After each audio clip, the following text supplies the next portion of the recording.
organization, a program where children with autism and Asperger's and other aspects of the spectrum can be further helped and uplifted by holistic means. So yoga and meditation, other types of spiritual practice.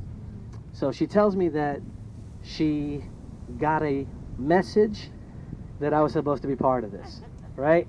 Something like that. I don't want to put words in your mouth. And that I would help with this. And that you had a vision of a bridge. And that the metaphor for you was that we need to build bridges between the regular world, ourselves, and these children who suffer within their bodies. You know, their minds are lost inside their bodies. And they're in there thinking. We know that now. There's a lot of research that shows they're in there and they're thinking and they're intelligent, but they're lost, and their sensory input is so wide that they're getting overflooded with sound and color and tactility, touch and feeling, so it overwhelms them. And people don't understand this, and they say, oh, they're crazy, they're just crazy, they're mentally disturbed. No, they're processing the information of the world differently.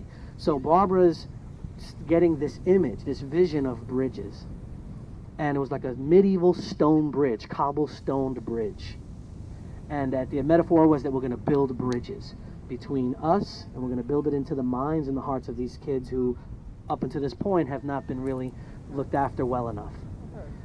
Then, Barbara's 12-year-old son says, oh, Mom, I had a project, and I want to show it to you. And we had to draw something for this, and I drew this. And there was the cobblestone medieval bridge that she had seen in her vision. So now, you can say what you want of that. It's a coincidence. Cool, but it's a coincidence. I think it's completely unscientific and irrational to think that that's a coincidence. I really do. And if you think it is, then I'm sorry if I offended you. Not my intention. I'm only speaking my truth. There's no way that is a coincidence. A synchronicity that I experienced some years ago, and those who know me well probably know this story, or may know it.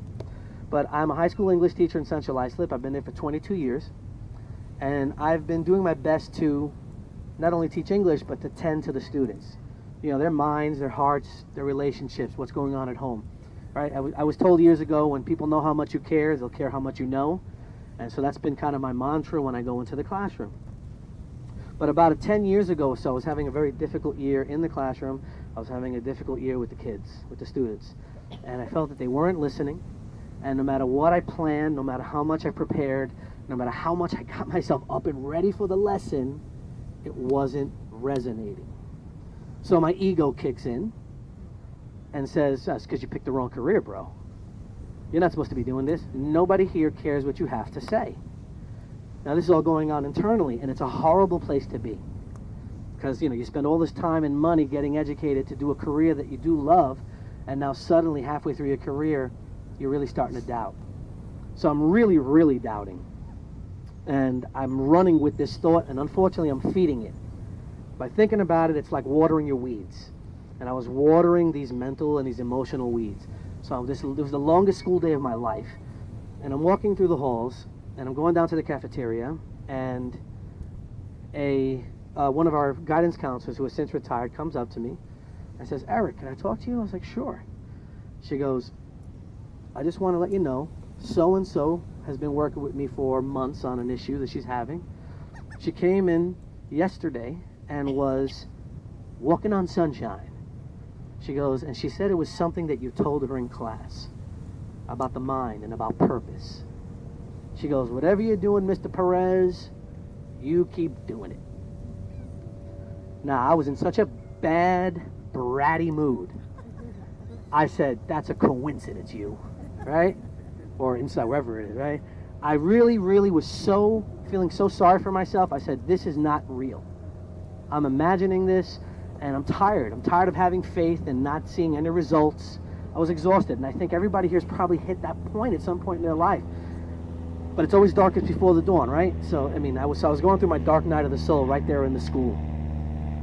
So, a couple of periods later, I'm off again, and I'm walking through the halls, and a student comes up to me and says, Mr. P.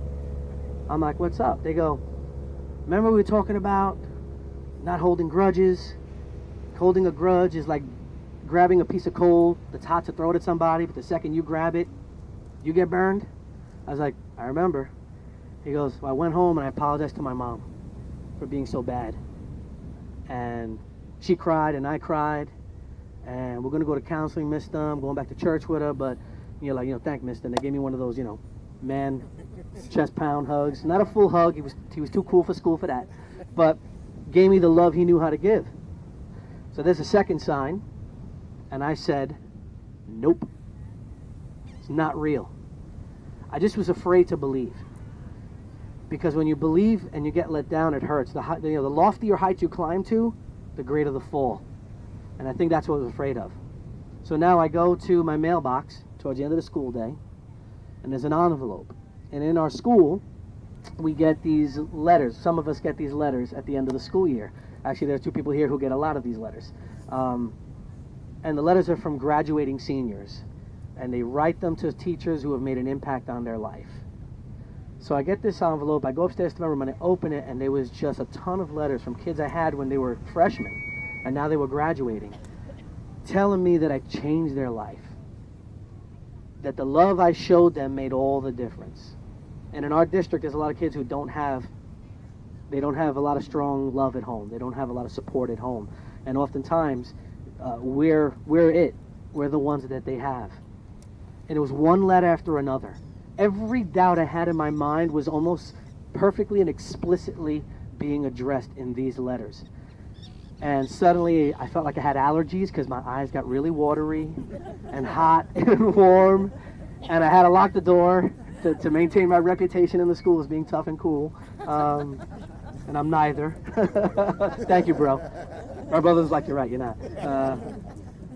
But so I tell you that story, not to in any way impress you, but to impress upon you that God, the universe, speaks to us through synchronicities.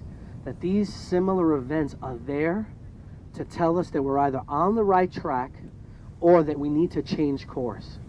And I'll tell you, when you really start believing in it and you start opening yourself up to it, they start coming in droves. And you might get waxing and waning. Nothing is always 100% consistent because that's not the nature of a physical universe. There's always an ebb and a flow. There's always a fluctuation of things, and that's the nature of our world, and that's fine. But we are not alone. We are being guided all the time by a higher power. And that higher power is not simply out there. It's out there also. But it's inside of us. It's the very, very thing that's allowing me to speak. It's that silent witness. I know probably there's a group that has read Eckhart Tolle. Eckhart Tolle wrote The Power of Now and A New Earth. The New Earth or A New Earth? The New Earth. He talks about when he was in a moment of Great Depression that he wanted to take his own life. And he was about to do it, and he says, I can't live with myself